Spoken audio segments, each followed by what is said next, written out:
안녕하세요, 케토입니다. 이번 콘텐츠에서는 간헐적 단식하는 방법을 주제로 말해보려고 합니다. 신장학자 제이슨 펌 박사의 비만 코드와 온라인 문헌을 참고했고요. 1년 넘게 간헐적 단식을 해보면서 느꼈던 몸의 변화들을 토대로 뱃살을 빼고 건강 호전을 누릴 수 있었던 간헐적 단식 실천법을 공유해볼까 합니다. 먼저 간헐적 단식을 보다 쉽게 시작하고 지속적인 효과를 보려면 인체작용 원리를 이해하는 것이 도움이 되는데요. 우리가 음식을 먹으면 혈당이 오르고 혈당을 낮추기 위해 췌장에서 만들어지는 인슐린이 혈당을 세포 속으로 넣어주는 역할을 하는데, 이것이 우리 몸의 에너지원인 포도당이 생성되는 과정입니다. 우리 몸은 먼저 포도당을 에너지원으로 사용하고 이후 먹는 것을 멈추면 몸에 저장된 포도당 집합체인 글리코겐을 꺼내서 에너지원으로 사용합니다. 그러고 나서 몸에 저장된 글리코겐을 거의 다 사용하고 나면 몸에 저장된 지방을 태워서 나오는 케톤체를 에너지원으로 사용하도록 디자인되어 있다고 말씀드렸었죠. 이를 당질대사에서 지질대사로 전환하는 케톤 상태인 케토시스라고도 설명드렸습니다. 이러한 인체작용 원리를 이해하고 혈당과 인슐린 수치를 많이 올리지 않는 음식들로 선별해서 포만감 있고 제대로 된 식단을 함께 해야 몸이 굶는다고 인식하지 않아 식욕이 오르지 않고 폭식으로 이어지는 일이 없이 몸에 저장된 지방을 태우는 몸이 되어 자연스럽게 간헐적 단식을 할 수 있게 된다는 점을 꼭 기억하셨으면 좋겠습니다. 식단이 어렵다면 단 음식이나 간식, 정제 탄수화물, 가공 인스턴트 식품, 정크푸드들을 가급적 먹지 않고 자연식 위주로 먹는 것만으로도 간헐적 단식을 수월하게 할 수 있습니다.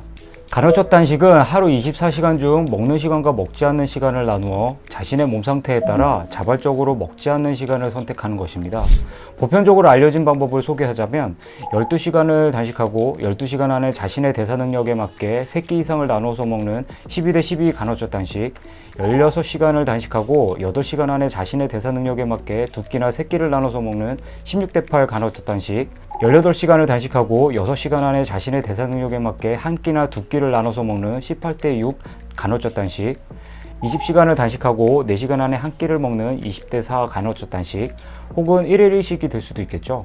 그리고 일주일 안에 5일은 평소 식사대로 먹고 주중 2일을 단식하는 5대2 단식, 이틀을 연이어서 단식을 하는 것이 아니라 일주일 중 화요일, 목요일 또는 수요일, 토요일 이렇게 자신에게 맞는 단식일을 선택하는 거예요. 그리고 격일로 단식하는 격일 단식 방법이 있습니다. 연구에 의하면 어떠한 단식법을 따르더라도 모두 건강에 이롭고 인슐린 저항성 개선과 체중 조절 효과가 나타났다고 하는데요. 간헐적 단식의 건강이점 일부를 소개하자면 체중과 체지방 감소, 지방 연소 증가, 혈당과 인슐린 수치 감소, 인슐린 저항성 개선과 제2형 당뇨병 호전과 또는 예방, 기억력과 뇌기능 향상, LDL 콜레스테롤과 중성지방 수치 개선으로 심혈관계 질환 예방, 세포재생, 정화, 자가포식 촉진, 노화 방지, 생명 연장. 먹는 걸 잠시 쉬어주는 것만으로도 살이 빠지고 건강해질 수 있다는데 안 할 이유가 없겠죠. 그런데도 간헐적 단식이 생활화되기 어려운 이유 3가지가 있는데요. 첫째, 매일 3끼를 먹어야 건강하다는 고정관념. 삼시세끼뿐만 아니라 간식까지 챙겨왔던 식습관이 간헐적 단식을 생활하기 어렵게 한다고 합니다.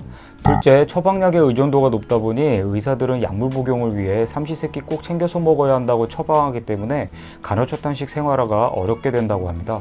고대 치유법으로서 단식 얘기를 조금 하자면 현대의학의 아버지로 알려진 히포크라테스는 아플 때 음식을 먹는 것은 병을 키우는 일이다라는 글을 남겼고, 환자들에게 처방한 치료법 중에는 단식과 사과식초 섭취가 포함되어 있다고 합니다. 이걸 보면 약물 복용만이 궁극적인 치료법은 아닌 것 같네요. 셋째, 식단 조절을 병행하지 않고 시도하는 간헐적 단식. 단식 초반에 겪는 식욕과 공복감, 짜증, 신경질, 스트레스 때문에 간헐적 단식을 지속하기 어렵다고 합니다. 그 원인으로 꼽는 것이 몸에 저장된 지방을 태워서 에너지원으로 사용하도록 지방 대사를 활성화하지 못한 몸 상태에서 무작정 단식을 시도하는 것인데요. 그렇게 되면 몸은 굶거나 비상 상황으로 인식해서 식욕이 치솟고 폭식으로 이어지며 간헐적 단식을 지속할 수 없게 된다고 합니다. 이러한 이유로 식사를 허용하는 시간에 포만감 있는 제대로 된 식사를 해야 한다고 강조하는 거예요. 같은 맥락에서 저탄고지 식단을 추천하는 것이기도 하고요. 제가 추천하는 간헐적 단식 방법은 최소한 2주에서 한두 달 정도는 식단 조절로 지방을 태우는 몸을 만들어서 지방 대사를 활성화하고 간헐적 단식을 시도하는 것인데요. 자신의 대사 능력을 고려하지 않고 시간을 정해두는 단식은 실패할 수밖에 없다고 앞서도 말했죠.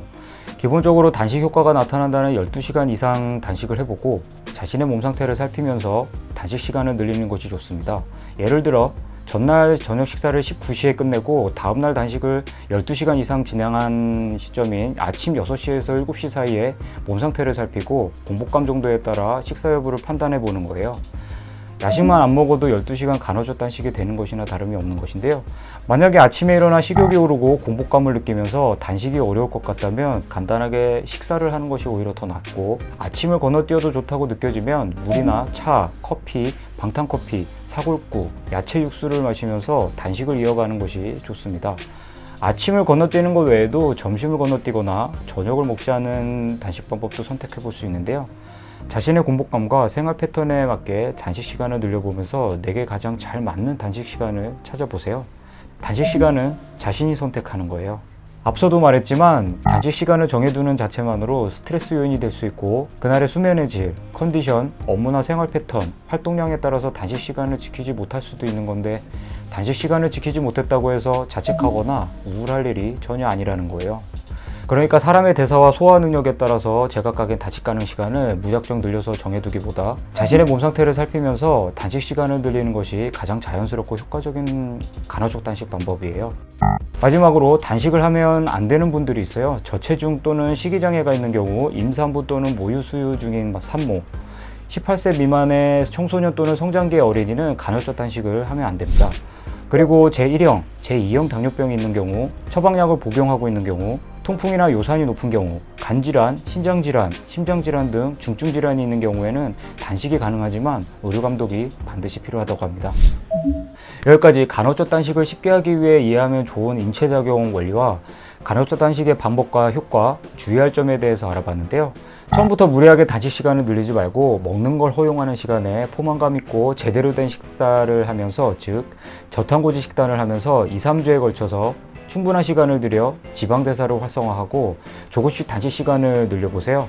먹고 단식하는 것을 반복하면서 음식을 먹는 것과 단식을 하는 것의 균형을 이루면 지속 가능한 다이어트가 되고 언제나 날씬함과 건강함을 유지하는 라이프 스타일 자체가 될 수 있을 거예요. 그러면 더 유익한 다음 컨텐츠에서 뵐게요. 건강하고 날씬한 하루 되세요. 시청해주셔서 감사합니다.